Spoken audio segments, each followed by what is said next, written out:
말씀이 임하시면. 예레미야 33장 1절에서 9절 말씀.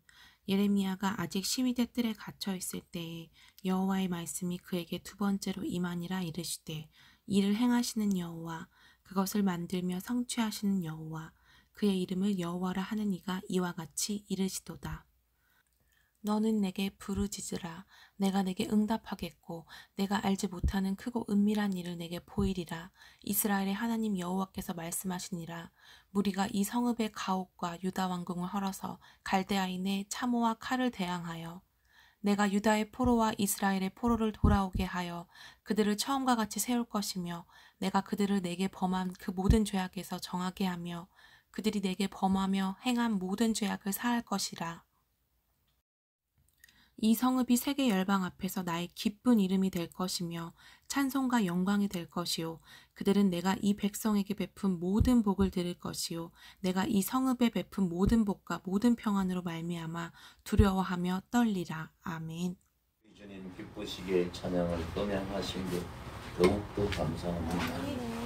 이 시간 저희를 위해서 주님께서 미리 예비하신 말씀을 내리실 때에 주의 성령께서 우리의 모든 심령을 주장하시고 주님의 음성을 들을 수 있는 듣는 귀를 열어주시고 우리의 마음판에 주님의 말씀이 잘 박힐 수 있도록 인을 쳐서 역사해 주시옵소서.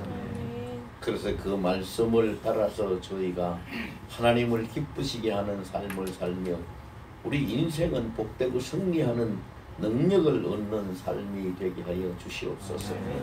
이를 위해서 이를 또 지극히 원하셔서 주님께서 은혜를 베푸시고 말씀을 준비하셨사오니 준비하신 말씀을 저들에게 전달하기 위하여 작은 종의 입술에 그 말씀을 담아주셨습니다. 주님, 참으로 송구하게도 이 종이 체질이 진토와 같으며 입술은 부정하기가 짝이 없으며 무능하기 그지없사오니 아무것도 스스로 할 수 없음을 주께서 아십니다. 그러나 내 주께서 쓰시면 마른 막대기로 홍해를 가른 것처럼 종의 입술로 주님이 사용하셔서 그 말씀을 선포하시면 저들이 그 말씀을 통해 치료를 받고 문제가 해결되고 회복을 얻고 믿음의 능력을 덧입게 될 줄 믿습니다. 역사하시고 주님 홀로 사용해 주시옵소서. 주님 장중에 간절히 부탁드리옵고 고마우신 우리 구주 예수 그리스도의 그 거룩하신 이름으로 감사하고 간절히 기도하옵나이다.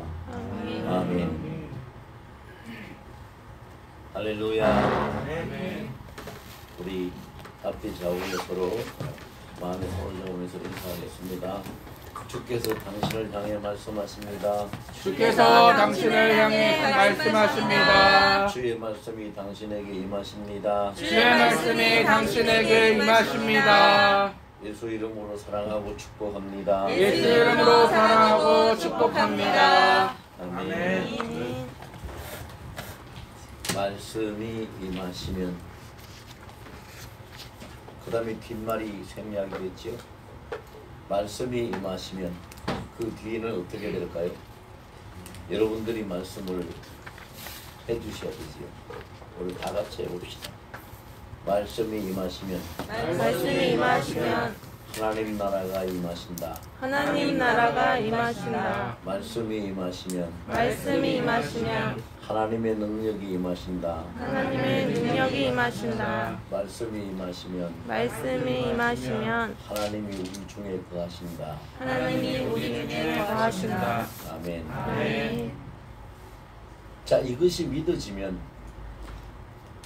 우리의 믿음이 온전한 믿음이 될 수 있고 이 시간 제가 설교할 필요가 없습니다.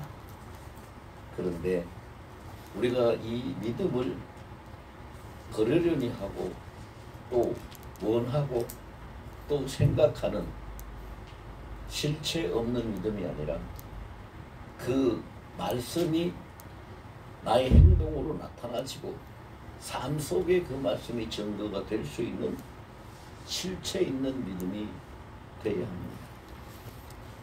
자, 우리가 말씀이라는 것을 우리가 참 착각하고 오해하고 살아가는 사람들이 너무 많습니다.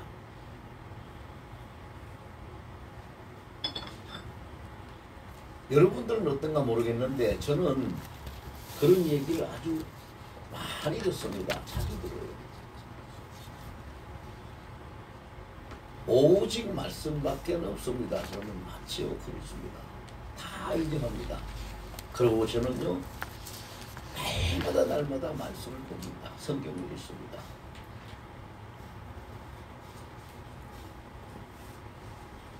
근데 여러분 말씀을 보고 성경을 많이 읽으면 말씀을 따라 사는 겁니까? 이제 문제가 그거예요. 제가 어저께 신학교에서도 그 이야기를 잠깐 했는데 저 어릴 때 6.25 사변 직후에 국민학교 다니고 할 때 먹을 것이 없었어요. 진짜 송곳 꺾어 먹고 나무 뿌리 캐다 먹고 그리고 방앗간에 우리 동네 물레방앗간에 하나 있었는데 방앗간에 살금살금 가가지고 그 방아 짚고 나온 그 단가루라 그랬어요. 그 겨지요, 겨. 부드러운 겨. 그거 긁다가 개떡 좀 먹고. 그래도 그거 맛있어요. 그것만 해도 참 진짜 오감하지요. 그런데 부잣집의 아이들인지 어떻게 됐는지 모르겠는데 가끔 가다가 옛날에는 그거 보고 이제 변도라 그랬어요. 변도. 도시락. 예. 쌀밥을 싸가지고 그 도시락을 가지고 변도를 가지고 오는 애들이 있으면 그거 보면 참 부러웠어요. 야, 저는 어떻게 쌀밥을 싸가지고 다닙니다.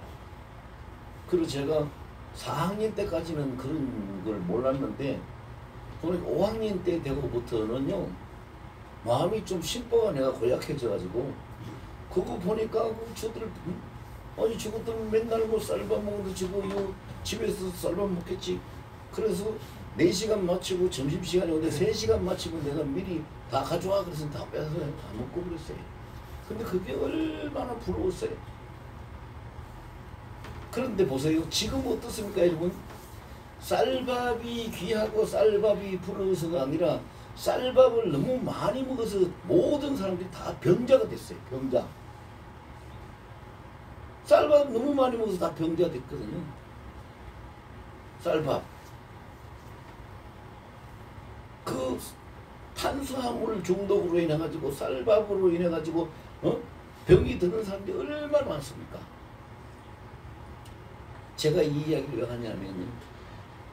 그와 같이 우리의 생명의 양식이 되는 하나님의 말씀도 성경이 이렇게 흔하기 이전에는 쪽성경 하나 얻으면은 정말로 그냥 막 기적을 본 것 같이 막 날아갈 것 같이 기쁘고 정말로 귀하고 품속에 품고 다니고 그렇게 됐을 때 그 하나님의 말씀이 너무 귀하고 그랬는데 지금은 지천의 성경이 깔려있고 TV를 틀어도 라디오를 틀어도 뭘 틀기만 하면 그냥 말씀이 홍수처럼 쏟아져 나오고 이러니까 말씀이 귀하고 말씀이 소중하고 말씀이 좋은 것이 아니라 말씀이 그냥 넘쳐서 말씀에 중독이 돼서 말씀에 만성이 돼서 말씀 무감증이라는 질병이 그냥 걸려버렸어요.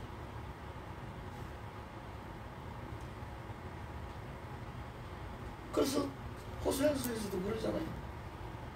양식이 없어 줄이는 것이 아니라 하나님의 말씀이 없어서 줄이는 것이. 그래서 우리가 금방 우리 다 같이 고백했어요.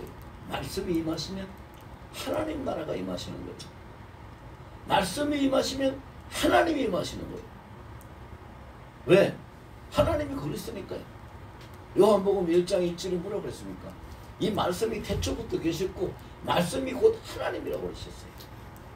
그리고 요한복음 1장 14절에서 보면은 말씀이 사람들이 볼 수 있게끔 사람들이 눈높이에 맞춰가지고 수준에 맞춰가지고 우리 가운데 친히 임재하셨는데 사람의 몸을 입고 육신을 입고 우리 가운데 오신 예수님이 그 독생자 그리스도가 말씀이라고 그랬어요. 그럼 여러분 그걸 이제 돌려서 다시 해석을 해볼까요? 우리가 말씀을 가볍게 여기면 우리가 말씀을 그냥 지나쳐 들으면 하나님을 가볍게 여기고 예수님을 지나쳐 버리는 것이나 똑같다. 그러니까 평생을 교회 다녔는데도 날마다 성경을 읽는데도 날마다 기도를 하는데도 그 삶의 변화도 없고 능력이 없어요. 살아있는 생동감이 없다 이 말입니다. 왜? 전부 다 지나쳐버리고 너무 많이 좋아가지고 그냥 나사가 넘어온 것처럼 말씀에 대한 감각이 전부 다 넘어서 무뎌져가지고 도전을 못 받아요. 하나님의 말씀을 전하면 도전을 받아야 되는데 도전을 못 받아요.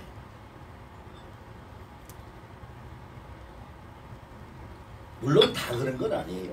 물론 다 그런 건 아닌데 대부분의 사람들이 그렇다 이 말입니다.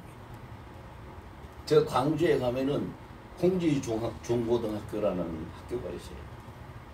거기에 유표근이라는 그 사무처장이 있는데 그분이 안수 집사님이에요.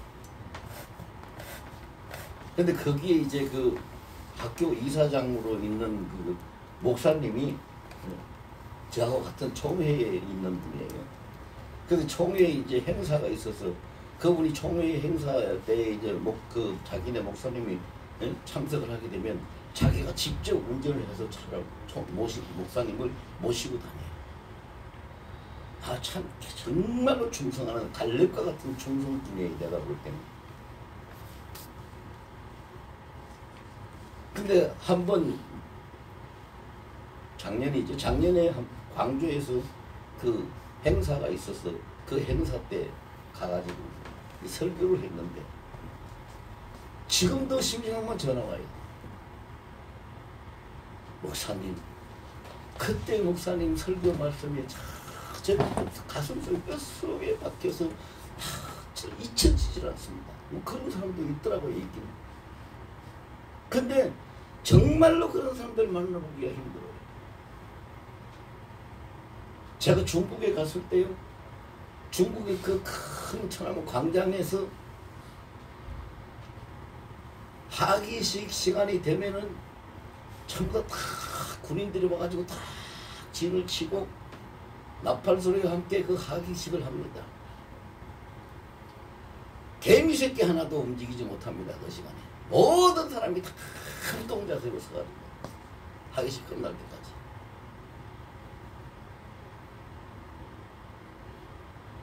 여러분, 제가 이야기 할까요? 사람이 만들어서 기대기에 타는 그 깃발 하나도 모든 사람이 움직이지 못하고 부동자세로서 그걸 지켜보고 있어야 된다면 하나님이 말씀에 임하실 때에 그때는 어떻게 우리가 들어야 할까요? 어떻게 들어야 할까요? 에스라가 하나님의 말씀 성경을 읽을 때 그 백성들이 어떻게 들었습니까? 앉아서 들었습니까? 서서 들었습니까? 다 엎드려서 들었어요. 그러니까 그들이 하나님의 복을 받을 수 있었던 것이지. 말씀이 임하시면 하나님이 임하시는 거예요.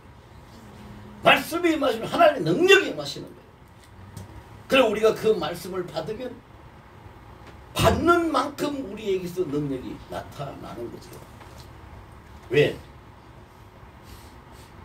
달이 왜 비칩니까? 달은 낮에는 절대 빛을 발하지 못합니다. 캄캄한 밤이 돼야 그 빛을 발합니다. 어떻게 비쳐요 달이? 태양빛을 받아가지고 반사를 해서 비쳐요. 이 땅에 사는 모든 성도들은 오늘 이 주일날 교회 와서 예배드리는 모든 성도들은 모든 교회에 다 그 성도들은 이 세상에 캄캄한 흑암에 세력에 잡혀있는 이 세상에 다 달빛이 되어야 되는 거예요. 생명의 빛이 요한복음 1장 4절 5절에서 그랬죠. 빛이 세상에 왔을 때 사람들이 알지 못하는데 이 빛이 사람들의 빛이고 이 빛이 생명의 빛이라고 그랬어요. 생명의 빛인 그리스도의 빛을 우리가 받아서 그 빛을 어두운 세상에 다시 비춰줘서 어두운 세상에 길을 잃은 사람들이 길을 찾아갈 수 있도록 밝혀줘야 돼. 그래서 시편 119편 105절에 주의 말씀은 내 발의 등이요 내 길의 빛이라고 했어요. 빛을 비춰서 그들이 살아갈 수 있도록 해줘야 되는데 그러기는 그냥 빛을 잔뜩 받아도 비춰도 반사하지 못하는 고장난 형광등. 여러분 보세요. 이게 지금 이 형광등은 스위치가 따로 없지만 옛날에 우리 쓰던 거는요 형광등마다 똑같이 스위치가 다 달려있죠. 그리고 전체 메인 스위치가 붙어 있어요. 그러면은 메인 스위치를 딱 올리면 형광 전체에 여기가 뭐 5개가 있든 10개가 있든 상관없이 불이 촥 들어오죠. 근데 유독이 안 들어올 때가 있단 말입니다. 안 들어오는 건 왜 안 들어와요? 자체 스위치를 꺼놨다든지 자체 스위치를 안 껐어도 그것이 스타트 담아 스타트 그 초크 그 담아가 나가버렸든지 그러면 불이 못 켜져요. 하나님의 말씀이 우리에게 임하시면 그 하나님의 말씀을 받는 자가 그 하나님의 말씀의 빛이요 그 하나님의 말씀의 능력이요 그 하나님 나라의 통치가 그를 통해서 나타나야 되는데 나타나는 것이 정상인데 그렇게 돼야 되는데 못 되는 이유는 뭐냐? 자체의 스위치가 꺼져 있다든지 항상 깨어있는 스타트 담화가 고장이 났다든지 그러니까 켜지 못하는 거예요. 이 시대가 지금 우리가 살고 있는 시대가 다 하나님 말씀 앞에서 그렇게 꺼져 있고 고장난 것 같은 시대에 살고 있다는 얘기죠.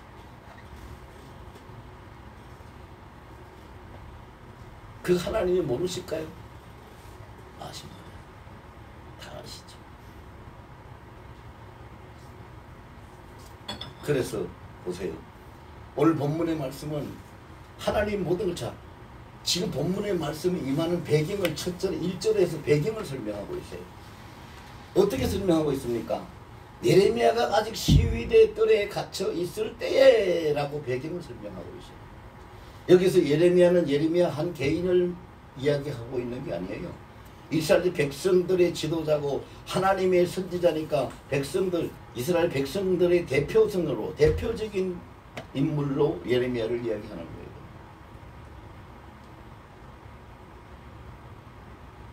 그가 아직 시위대 뜰에 갇혀 있어요. 쉽게 이야기할게요. 감옥 속에 갇혀 있다 이 말입니다. 풀려나지 못했어요. 해방되지 않았어요. 어떤 일을 할 수 있는 처지가 아니에요. 아직 갇혀 있을 때라고 하는 이것이 강조하고 있는 의미는 뜻은 뭐예요? 아직 문제가 해결되지 않고 사로잡혀 그 고통 중에 있는 그 상황에서 여호와의 말씀이 찾아 그 현장으로 임하셨다. 그것도 처음 오신 것도 아니고 두 번째로 그 이야기는 무슨 얘기예요? 하나님의 말씀이 항상 임하고 계시는데 또 다시 오셨다는 거예요. 배경. 왜 그렇게 하실까요? 하나님이 다 아시거든요. 우리가 창살 없는 감옥, 눈에 안 보이는 감옥, 코로나라는 감옥, 불경기라는 감옥, 불신이라는 감옥, 이 세상의 혼돈이라는 감옥 속에 갇혀 있는데 아직도 여기서 정신 차리지 못하고 풀려나지 못하고 있지만 하나님이 모든 상황을 다 보시고 다 아시니까 그 현장으로 찾아서 임하시는데 그 임하심이 뭐요? 하나님이 뭐라고? 말씀으로 임하셨다라고 합니다. 우리는 너무나 잘 압니다. 천지 창조가 어떻게 됐어요? 하나님이 공장 가동하지 않았어요. 하나님이 여기저기 다니면서 손발을 움직이지 않았어요. 말씀을 보내셔서 창조하셨어요. 말씀으로. 그것이 창세기 1장에만 있는 것이 아니죠. 요한복음 1장 3절에도 있어요. 1장 3절에도 말씀이 없이 모든 것은 그 말씀 위에서 지연받았고 그가 없이 지어진 것 하나도 없다고 말씀으로 다 지었어요. 그 하나님이 말씀을 보내시는 거죠. 어디로 보냅니까? 현장으로. 갇혀있는 현장으로, 어둠의 현장으로, 혼돈의 현장으로, 문제가 있는 현장으로 하나님 말씀이 임하십니다. 왜 그렇게 하실까요? 그것을 벗어날 수 없는 인간들의 존재를 하나님 너무 잘 아시니까. 여러분 생각해 보세요. 생각해 보시라. 아버지가 자기 아들을 만나야 되는데 자기 아들이 도저히 나한테 올 수 있는 처지가 못 돼요. 그럼 어떻게? 아버지가 아들 집에 가서 아들을 만나야죠. 지금 하나님이 그런 심정으로 우리 찾아오시는 거예요. 우리 현장에. 우리가 깨어있고 우리가 기도하고 우리가 성령이 충만하고 우리가 하나님 앞에 나가서 주여 말씀하옵소서 내가 듣겠나이다. 그래서 말씀이 임하시는 것이 아니라 아무것도 할 수 없을 때에, 묶여있을 때에, 맡겨있을 때에, 잡혀있을 때에, 주저앉아 있을 때에 현장으로 먼저 찾아오셨다 이 말입니다. 그 하나님, 말씀이 곧 하나님입니다. 그 하나님, 하나님은 알파요 오메가라고 했어요. 그 가운데 주님이 마태복음 28장 20절에서 한 절을 더 깨어넣어서 세상 끝날까지 함께 하신 임마누엘이라고 했어요. 그건 모든 사람들에게 다 적용되는 것이고 모든 나라에 다 적용되는 것이고 모든 만물에 다 적용되는 것이고 알파의 하나님이란 건 뭐예요? 하나님이 시작하셨다는 것이에요. 창조도 세상 역사도 모든 건 하나님이 시작하셨다는 거예요. 여기 앉아 계신 여러분들의 인생도 이 땅에서 출발할 때 하나님이 시작하셨고 지금 설교하고 있는 저도 제 인생도 하나님이 시작하셨어요. 그러면은 오메가의 하나님이라는 건 뭐예요? 모든 사람의 그 인생이나 모든 세상의 역사는 마감을 하나님이 하신다는 거예요. 그 누구도 간섭할 수 없고 하나님이 마무리하신다는 거예요. 하나님이 그러면 시작해놓고 가만히 있다가 마무리하시느냐? 그것이 아니라는 걸 말씀하신 것이 임마누엘. 세상 끝날까지 내가 항상 너와 함께 있으리라고 하시는 지금도 함께 계시고 마무리되는 순간까지 하나님이 마감하시는 순간까지 하나님의 손길이 우리를 인도해 가시는 거예요. 우리가 갇혀 있어도 찾아오시고 우리가 묶여 있어도 찾아오시고 주저앉아 있어도 찾아오시고 엎어져 있어도 찾아오시고 찾아오시는 거예요. 왜? 끝날까지 항상 함께 하리라고 말씀하신 약속대로 우리를 인도해 가시는 하나님이시니까 현장으로 오시는 거예요. 왜 오십니까? 왜 현장으로 왜 찾아오십니까? 오늘 본문 2절 3절에 현장으로 찾아오시는 이유를 하나님이 밝혀 말씀을 하시고 있어요. 내가 너를 찾아온 이유는 잘 들어봐라. 정신 차리고 내 말을 들으라. 네가 지금 여기에 갇혀있고 희망이 없는 것 같고 모든 것이 정말로 아무것도 할 수 없는 것 같겠지만 앞이 안 보이겠지만 그러나 이 모든 일을 다 행하는 건 나 여호와란다. 그리고 이런 상황에서 새로운 것을 다 만들어가는 것도 나 여호와가 한단다. 그리고 마지막에 이 모든 결과를 다 만들어 성취시키는 것도 다 여호와 나가 한단다. 나는 스스로 있는 자요 창조자요 나는 역사의 주관자인 여호와라고 이름하는 나 하나님이다. 알았느냐? 그러니 그러고 있지 말고 너는 내게 부르짖으라. 내게 구하라.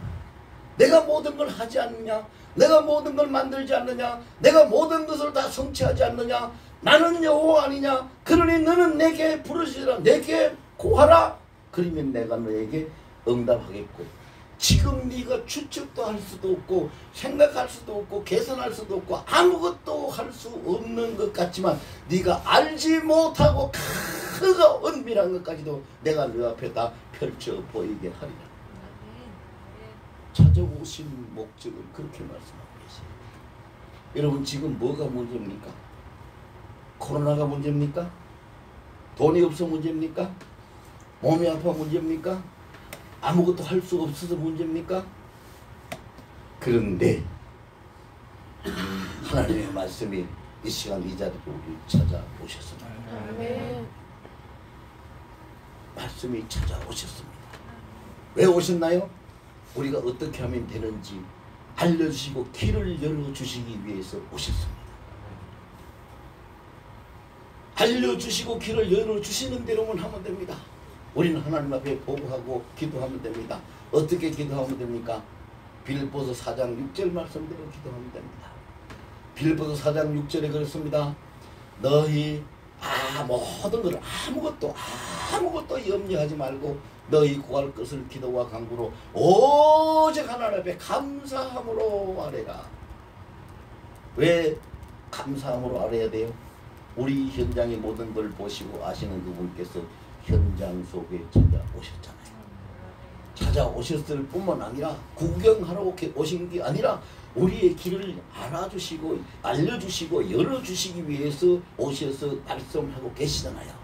그러니 그대로 따라가면 되니 얼마나 감사합니까? 나는 아무것도 몰랐는데 하나님이 알려주셨어요. 나는 아무것도 할 수 없는데 하나님이 다 행하신다고 약속하셨어요. 나는 어떤 것도 준비할 수도 없었는데 하나님이 다 만들고 계신다고 하셨어요. 얼마나 감사합니까? 감사함으로 아뢰기만 하면 보고 드리고 아뢰기만 하면 된다고 하니까 우리는 감사함으로 아뢰면 우리의 모든 것들이 다 끝나는 거죠. 끝나는 거예요. 그래서 하나님의 말씀이 임하시면 하나님의 나라와 하나님의 능력이 임하시는 것이고, 하나님의 나라와 하나님의 능력이 임하시면, 말씀이 임하시면 우리의 나아갈 길과 해결의 방법이 생기고 그 길이 열려지는 것이죠.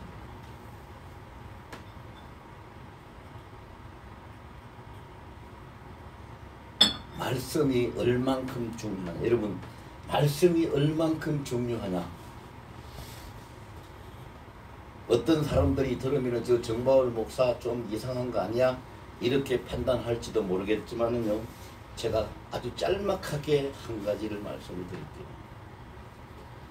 여러분, 아담과 하와가 왜 죽었어요? 하나님이 그들을 만드실 때에 죽음이 없는 영생의 생명으로 만들어 놓으셨어요. 그런데 죽었어요. 왜 죽었어요? 하나님이 먹지 말라는 선악과를 따먹기 때문에.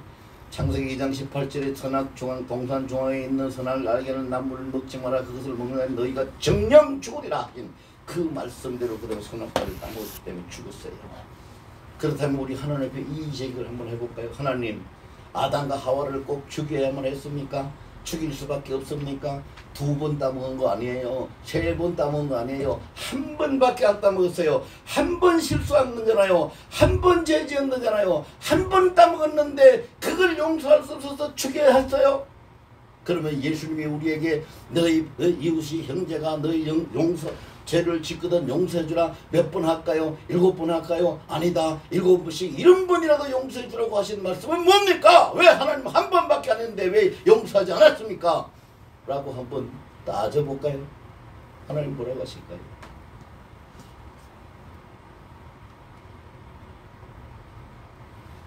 아담과 하와가 선악과를 따먹은 것, 하나님 뜻을 거역하고 하나님께 순종하지 아니한 것, 하나님의 법을 어긴 것, 한 번 실수라고 해도 좋고 한 번 범죄라고 해도 좋은데 단 한 번의 그 범죄를 하나님이 용서하실 수 없었을까요? 그렇게 생각하면 하나님은 사랑의 하나님 아니죠. 하나님은 자비의 하나님도 아니에요. 그럼 그게 뭘까요? 그 답이 호세아 6장 7절에 있죠. 호세아 6장 7절에 하나님 말씀하시기를 그랬어요. 너 조상 아담이 내 앞에서 나의 언약을 파기하였다. 언약이 뭐예요? 하나님의 말씀이에요. 하나님의 말씀, 그게 언약이에요. 그러면 보세요. 여기서 이제 답이 나왔어요. 하나님의 말씀, 언약을 파기했어요. 그런데 자, 요한복음 1장에 가서 보면은요, 태초에 말씀이 계시나 이 말씀이 하나님과 함께 계시고 이 말씀이 곧 하나님이시라 그랬고, 쭉 내려오면서 그가 없이 지어진 것이 아무것도 없고 모든 것이 그에 의해서 지어졌고 그는 생명의 빛이고 생명이 그는 생명이라고 그랬어요. 그러면은 이제 왜 아담과 하와가 죽을 수밖에 없는지, 하나님이 용서하지 못하고 하나님이 그들을 죽였기 때문에 죽은 것이 아니에요. 하나님 안 죽으셨어요. 하나님이 왜 죽이십니까? 여러분 성경에 보세요. 그들이 선악과를 따먹자마자 하나님이 그들을 죽이셨습니까? 안 죽였어요. 그런데 죽었어요. 왜 죽었어요? 왜 죽었어요? 그 답이 호세아 6장 7절 말씀. 언약을 파기했기 때문에. 그 언약이 뭐예요? 하나님이요. 그 언약이 뭐예요? 생명이죠. 그 언약이 뭐예요? 생명의 근원이 생명이 와서 그들 스스로 자기들의 생명의 근원을 깨달았으니 생명이 잃어버렸으니 죽은 자가 된 거지. 하나님이 죽인 게 아니라. 말씀이라는 것이 하나님의 언약이라는 것이 이 성경 속에 32,500가지 언약이 들어있는데 이 언약이라는 것이 우리 인간에게 어떤 존재고 어떤 영향이 있고 어떤 관계에 있는지 우리가 감각도 없이 살아가기 때문에 사람들이 죽고 망하고 쓰러지고 고통당할 수밖에 없다는 거죠. 여러분 사람들은요 그렇게 생각을 착각할 수 있어요. 아담과 하와가 선악과 따먹지 말라, 하나님 따먹지 말라는 선악과를 따먹어가지고 하나님이 그들을 심판해서 그들을 죽어버린, 우리는 그것 때문에 원죄를 뒤집어 쓰고 계속 우리는 죄인으로 태어날. 아니요, 아닙니다 여러분. 우리가 죄인으로 태어나는 건 어쩔 수 없어요. 왜? 소가 새끼 놓으면 소새끼 놓지 사람 아이 놓는 거 아니거든요.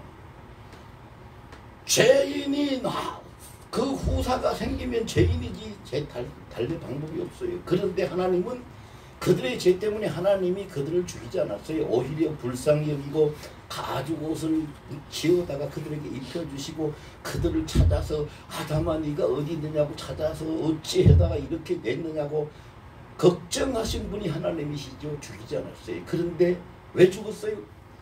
언약이 파괴되는 순간 그들에게 있던 생명의 근원이 깨져버리고 생명의 근원이 사라졌으니 생명의 근원이 없는데 생명력이 없는데 어떻게 살까요? 스스로 죽은 자가 되고 말한 거지요. 그래서 지금 우리가 산다는 건 뭘 통해서? 생명의 말씀을 통해서. 말씀을 받을 때에 언약을 따를 때에 말씀이 임할 때에 그 말씀을 붙드는 자가 사는 거지요. 사는 거예요. 그것이 성경에 너무 많이 기록이 있어요. 우리가 잘 알고 있는 내용도 보면은 요한복음 11장 25절 26절에도 그러잖아요. 예수님이 마르다 앞에서 그러잖아요. 내가 누구요? 예수님이 누구요? 말씀이 육신을 입고 오신, 육신을 입은 말씀이 예수님이에요. 육신을 입은 말씀이 예수님인데 예수님이 그래요. 내가 생명이요 부활이니 나를 믿는 자는 죽어도 살겠고 살아서 믿는 자는 죽지 아니하리라. 이것을 네가 믿느냐? 마리아에게 그렇게 물으셔요. 이미 거기도 보세요. 말씀이 예수님이고 말씀이 생명이고 말씀이 사망 권세를 이기고 말씀이 죽지 않는다는 걸 주님이 선포하신 거잖아요. 선포하신 거예요.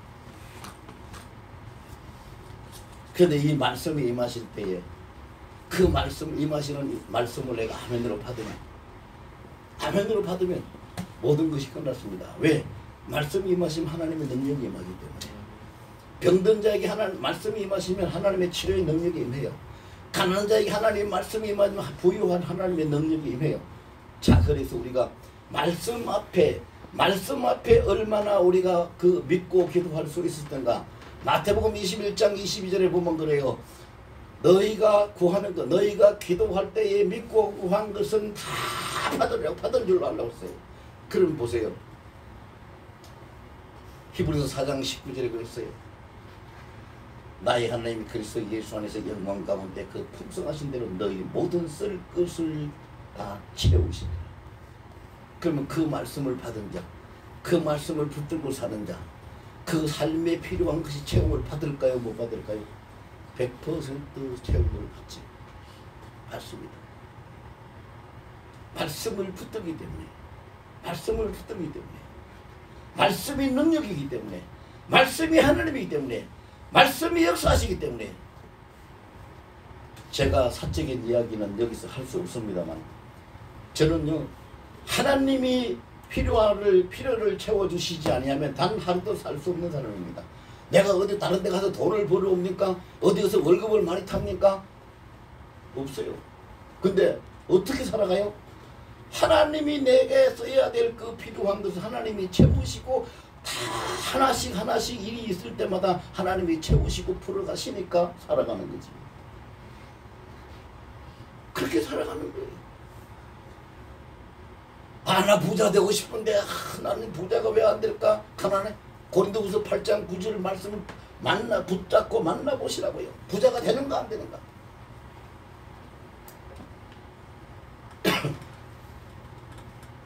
우리 주 예수 그리스도의 은혜를 너희가 아나니 그가 부유하신 자로서 가난하게 되시면 그의 가난하게 되심으로 말미암아 너희를 부유하게 하려 하심이라고 하신 말씀을 붙들어 보시라고요.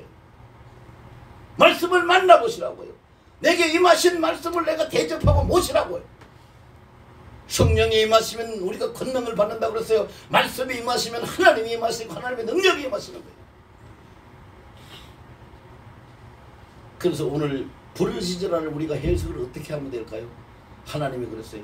모든 일을 다 행하시고 만드시고 성취하는 나 여호와가 너에게 이르노니 너는 내게 부르짖으라.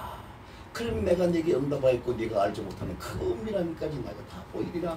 자, 그럼 이 부르짖으라는 해석을 어떻게 하면 될까요?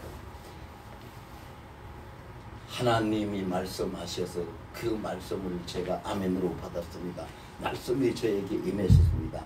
그러니까 임하신 말씀이 이제 주관하시고 말씀이 모든 일을 풀어 가시기를 원합니다라고 보고하면 그게 부르짖음이 되겠죠. 그럼 하나님이 약속하신 언약이 그대로 약속하신 대로 그 일이 이루어지겠죠.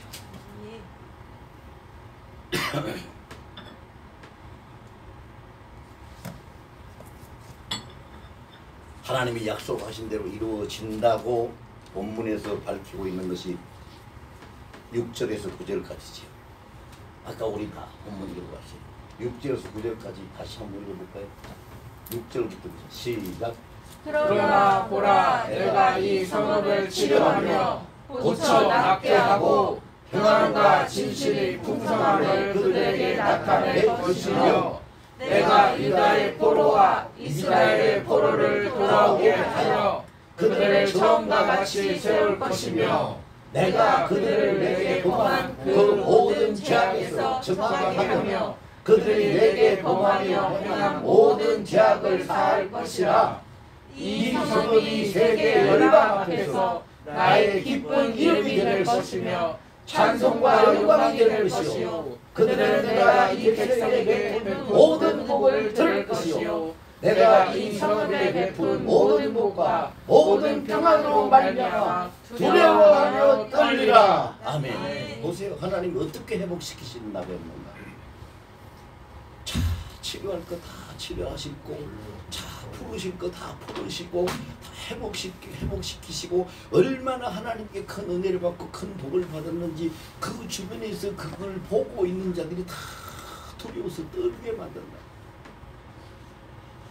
말씀이 임하시면 치료와 회복과 승리의 영광으로 하나님의 이름이 높아지고 그들이 복을 받아서 승리자가 되니 만백성 위에 우뚝 서게 되니 열방이 그들을 보고 떨 수밖에 없는 처지로 된다고 했어요. 이것이 하나님의 말씀이 임하시면 일어나는 결과. 사과나무를 심으면 자라서 사과를 맺히고 사과를 딸 수밖에 없듯이 당연히 사과를 따게 되듯이 하나님의 말씀이 임할 때에 내가 말씀을 받으면 그 말씀을 내가 붙잡고 말씀을 아멘으로 말씀을 주인으로 받으면 그 말씀의 결실은 하나님의 치료와 회복과 승리와 영광으로 풍성하게 맺히게 된다.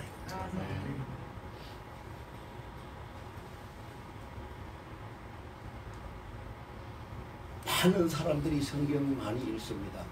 많은 사람들이 성경 통독 많이 합니다.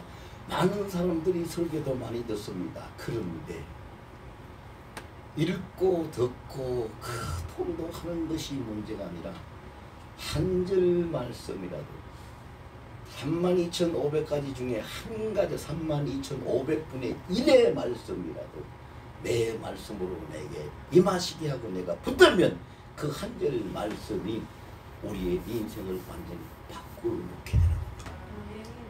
바꾸놓게 되는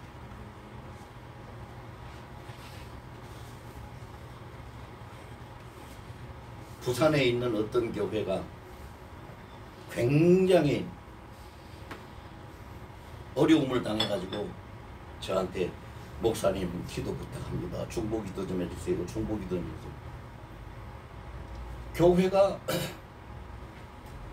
주택가에 그 자기 집이 있었 큰 집이 그 사람 집이 좀 큰 집이 있었는데 그 집으로 이제 그 동네 교회가 주변에 하나도 없어요. 그래서 그 집을 교회로 세워가지고 목회를 하고 있어요. 그 지금 새로 생긴 것도 아니고 하면 벌써 전에부터 하고 있는 거예요. 근데 하다 보니까 이제 그 대문이 좀 낡고 이래가지고 보기도 싫고 이래서 대문을 뜯어내고 새로 이제 주택 대문이 아니라 교회 문답게 이렇게 만들어서 살려고 공사를 하려고 해나는 온 동네 사람들이 와가지고 방해를 하고 그걸 쾅쾅 쇠막대를 가져와서 치기도 하고 공사하는 사람들은 너 여기서 일하면 돈 벌어 가려면은 나한테 돈 내놔서 뺑땅 뜯어가고 아예 일을 못하게 공사하러 왔던 사람들이 학을 띄고 다 가버리고 못한다고 가버리고 이런 일이 생기고 계속 저한테 연락이 왔어요. 그래서 아니 목사님 기도하시는데 뭐 내가 날 보고 기도 못하고 물론 기도를 하면은 좋겠지요. 그러나 내 기도는 듣고 목사님 기도는 안 듣는 건 하나님이 아니잖아요. 안 해요. 아무리 해도 제가 금식을 하고 며칠째 금식하면서 기도해도 안 되잖아요. 그래서 제가 그랬어요. 주님이 기름 부어 세우신 종이고 주님의 몸된 교회가 세워졌는데 금식하고 주의 종이 금식하고 기도해도 안 된다고 나는 기도해다가 도대체 뭘 어떻게 해야 됩니까? 그랬더니 주님이 이제 말씀하시는데 주기도문을 300번을 암송하면서 붙들고 기도하라고 해라. 그래서 제가 그렇게 얘기했어요. 주기도문을 300번을 암송하고 300번을 암송할 때에 기도원의 300용사가 일어나서 그 아말렉을 다 쳐버리 미디안을 다 쳐버린다. 그걸 연상하고 주기도문에 있는 그대로 결과는 하나님의 그 나라와 건세와 영광이 영원히 아버지께 있다는 그 고백처럼 승리와 하나님의 영광이 주어진다는 것을 그걸 바라보고 300번을 암송하고 기도.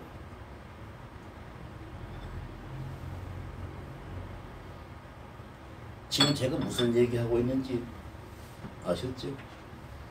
말씀을 붙들고 그 말씀을 따라가요. 하나님이 역사하시는 거예요. 하나님이 역사하시는 거예요. 사람이 아무리 애를 써도 되는 게 아니에요. 여러분 성경에 보세요. 성경에 보세요. 자, 아브라함이 그 갈대아 우르 하나님의 말씀이 아브라함에게 임하지 않았으면 아브라함은 계속 갈대아 우르에서 살았다면요. 우상이나 만들어서 팔고 그냥 무속이 돼가지고 그냥 그렇게 살다가 망했을 거예요.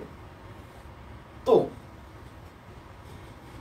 기도원이 그 미디안 사람들이 무서워가지고 먹고는 살아야 되는데 밀을 조금 베가지고 밀타작을 해야 되는데 그냥 보이는 데서 하면 다 뺏길 것 같으니까 포도주를 따는 포도주 틀에 숨겨가지고 조금씩 이렇게 털을 털다가 있었는데 하나님의 말씀에 그에게 임하시니까 그가 그 언둔 생활에서 두려워서 그 숨어서 하던 언둔 생활을 다 떨쳐버리고 그 모든 미디안 대적들을 다 물리치고 이스라엘을 해방시키는 승리자가 되잖아요.